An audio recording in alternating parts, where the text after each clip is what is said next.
Okay. Weather's pretty bad. But we can't stop for the weather, can we? So, last week or so, I've been sanding, filling and sanding, trying to get this bodywork straight, ready for paint. And I'm pleased to announce we're there. I've gone over the entire thing. It's all been sanded back, it's all been filled, it's all been rubbed. Excuse the noise of the rain, again it's probably quite loud because we've got a clear roof. But yeah, it's ready for paint. So let's have a quick look. Again, you know, we're down the side of the house. I was going to roll it outside and show you in the daylight, but in weather like this. So, probably looks the same as it has done the last 10 times I've showed you it, but I have been over this and given the whole thing now. Filling, shaping, priming, sanding, the whole 9 yards.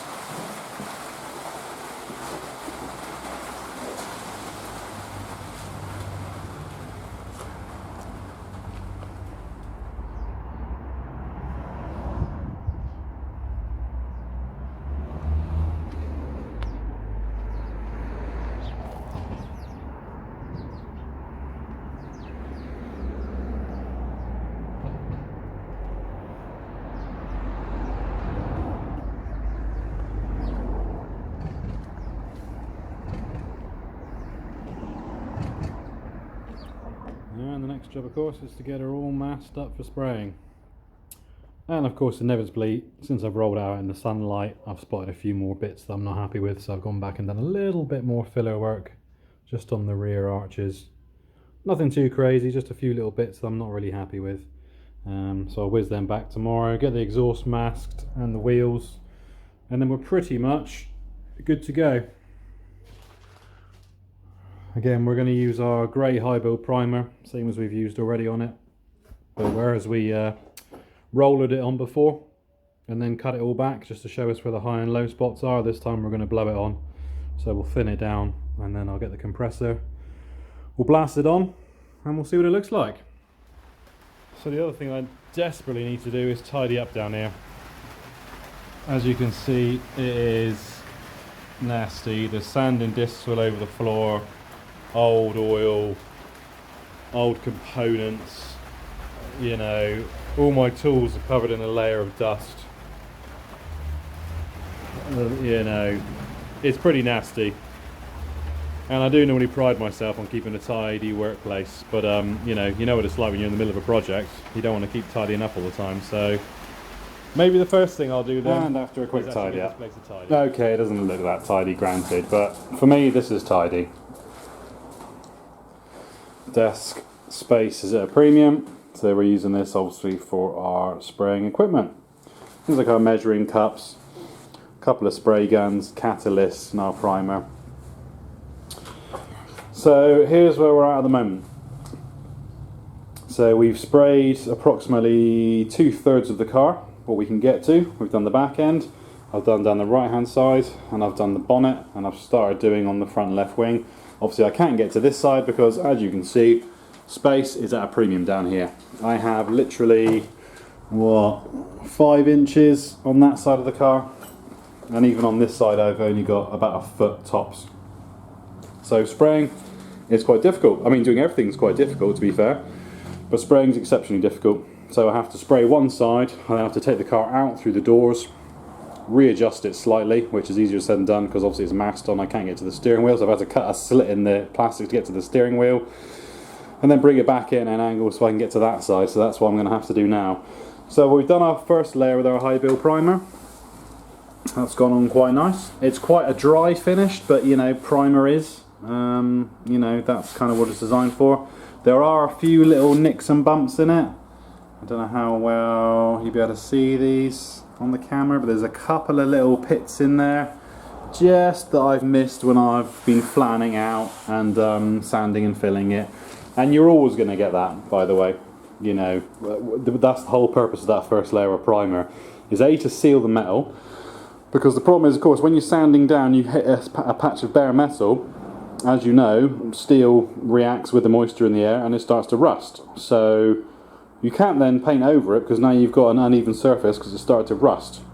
So you have to sand it and then you have to get the paint on again, ideally within the same day when you've got the bare metal, because otherwise when you come back to it tomorrow, it then feels all pitted and horrible. So sand it, clean it, blow all the dust off, wipe it down with acetone, and then get our first layer on, which is what we've done. So this will need, like I say, need a little bit more filling, just in a couple of places. Those things are just little black marks. It's just stuff falling off, unfortunately. It is an absolute nest of spiders up there. Again, less than perfect. Ideally, I'd like to plastic sheet this entire building, but it's just a nightmare. So we're just doing the best we can with it. Yep, so fill over that, rub that back down again, and then we can go over it with our base colour, which in this case is white. It's Triumph Paint Code 19, which is white. And then once the primer's down and we're happy with it, we can then top coat it, which is your clear coat, make it look nice and glossy and shiny. And then once all that's done, we can start doing everything else. So, as I say, I've done 3/4 of the car now, so the next job's going to be move the compressor out of the way, get the doors open, get the car outside, whiz it back in, blow in this side, make sure I'm happy with everything, and then I can start to look at painting it in its proper colour. But yeah, so far, reasonably happy. Looks quite nice. The back end without the lights looks awesome. It looks like the front grille from a Dodge Charger, and man, how much would I love a Charger. Maybe I can just drive it around backwards.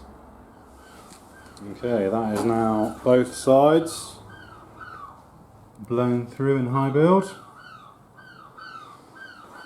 And we'll let that side now cure out properly, but the the boot's been done for a couple of days now, so I've just started going around and spot filling. Obviously, as soon as you get it in primer, your primer shows all your inconsistencies and any things you've missed in your paintwork. So just skim over it with a little bit of filler, just to pull out any of those little niggly dips and dents. Most of it's pretty good, just the occasional little bit here or there. I'm not going to be too anal about the bottom, because you can't really see that anyway. Obviously it's going to have bumpers on it, but the upper surfaces, the flat surfaces, I do want to get them as straight as possible. So the boot, the bonnet and the tops of the wings, both sides, front and back, they're going to need a little bit of attention. Because, you know, I don't have to. I could have just carried on spraying it and just gone over it in white and it would have been perfectly serviceable, but at the end of it, when you're looking and there's little dings and dents in it, you'd sort of think to yourself, well, why didn't I just take that extra step and fill it? I've been doing this now for God knows how long. Looking at my video history, it's probably been about 5 weeks, and maybe even up to 7 weeks I've spent doing the bodywork. It's just never ending. It is demoralising, it is soul destroying, but you just have to keep going. You know, you've come this far, so you know the end is kind of in sight, minus the doors obviously, but we've got to keep going. Talking of doors, that's my driver's door over here, which is going to need a little bit of work to get it straight again, and I've managed to find a passenger door which should be with me on Monday. Picked that one up on eBay, and that was it's cost me about 40-50 quid for the door. So assuming it gets here and is actually the right door, it's not like 1/6 scale or something like that like I've got from Wish, then once this is all painted I can sort of cover it over, leave it to one side, focus on the doors, and then put the whole thing back together again. There are a couple of other bits I've had to get as well. So the fuel sender in the fuel tank, that was dead. I took it apart. I made a half-hour long video of how to take one apart and how to refurbish it, and it turns out that I didn't refurbish it. It was still dead. So that was annoying. So it's got a very, very thin wire inside wrapped around a little plastic plate, and it is literally one wire thickness. So you can't really solder it or anything. Once it breaks, and it was broken. Unfortunately, a new fuel sender was 30 quid. So I've just had to bite the bullet and buy one. So it's got a new fuel sender, new battery, so we've actually got a proper battery that fits in there now, and a new alternator, because again, you know, the alternator wasn't working. I can buy all the refurb kits in the world, but there's no guarantee it's still going to be right after that. So again, just bite the bullet, buy it, put it on, forget about it. So yeah, water pump's done. That's now not leaking anymore. New battery, new alternator, and the fuel sender. I also had a cracked brake light lens on the back cluster, so I've picked up another one of those as well. About £7 on eBay. So I've got most of everything I need now. All the bright work still needs to be polished up. The bumpers are obviously chrome on this one, and they've seen better days, as you'd imagine. So I'm going to polish them up as best I can when I come to do that, but I'm not going to bother re-chroming them or anything like that. It's just too much expense. I just, I can't be dealing with it. I'll polish them up as best I can, and they'll go on, and if they're a bit pitted, patinaed, and a bit of rust on them, I'm just going to have to live with it. It's not worth the cost of buying brand new replacements. They're like £300-400 a bumper. It's going to cost me the same as the car cost me just to put chrome bumpers on it again. So yeah, so lots more filling, lots more sanding to do. So like I say, we're going to wait for the other sides to go off properly. We'll leave that alone now. Might have a bit of a cycle, have a bit of lunch. Seems it's quite a nice day after all the rain we've had over the last how many weeks. It's still a little bit cloudy out there, but it's not too bad. Considering it's first week of October, it's actually quite warm. Washing's on the line. Make sure I do my chores for the day. Keep the wife happy, you know how it is. So yeah, I might leave that alone now. I don't want to touch any of the paintwork accidentally because that will just mean more work. So I think I'll leave it alone, go for a cycle, have some lunch, and then come back this afternoon, roll the car out, get down this side, a bit more spot filling, start to rub it back, and yeah, hopefully at some point get it ready for its final paint. Ooh, I have actually bought the paint. I've been down to the local paint shop, spent £100 on paint. It's cheaper than I thought. I was expecting around 150, so that's actually cheaper than I thought. So we have this stuff. This is our white primer. I know it's white because it says white on the tin. There's a litre of that, and that's a 4:1 ratio. So for every 4 parts of the paint, we mix in 1 part hardener. That should be enough to give it a good go over all in white. That's our base coat.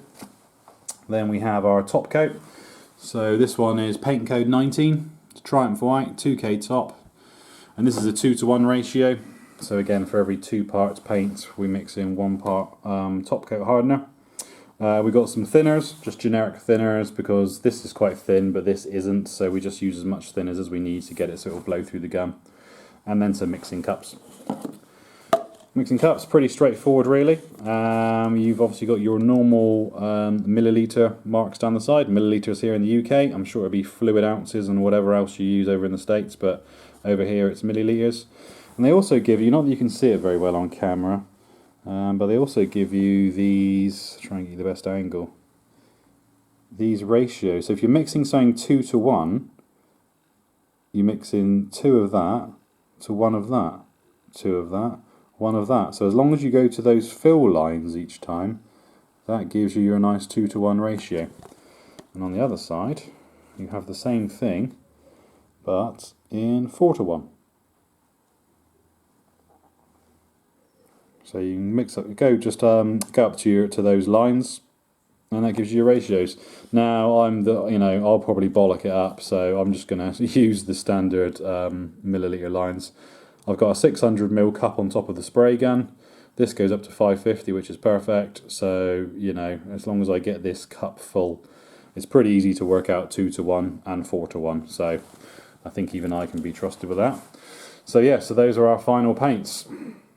Obviously, like I say, it's £100 worth of paint. And whilst obviously it would cost you a lot more if you took it somewhere to get painted, I don't want to bugger up £100 worth of paint. So we're going to get that body as straight as we can, first of all, before we even think about doing anything like this. I should really wet sand the entire car and get that base coat primer really, really flat, but the thought of having to wet sand the entire car is sort of filling me with I don't know. We'll see how we go. Okay, I said I wasn't going to sand it. I've started sanding it. It feels much nicer. So we've gone around doing some spot filling, just in a few little bits we missed.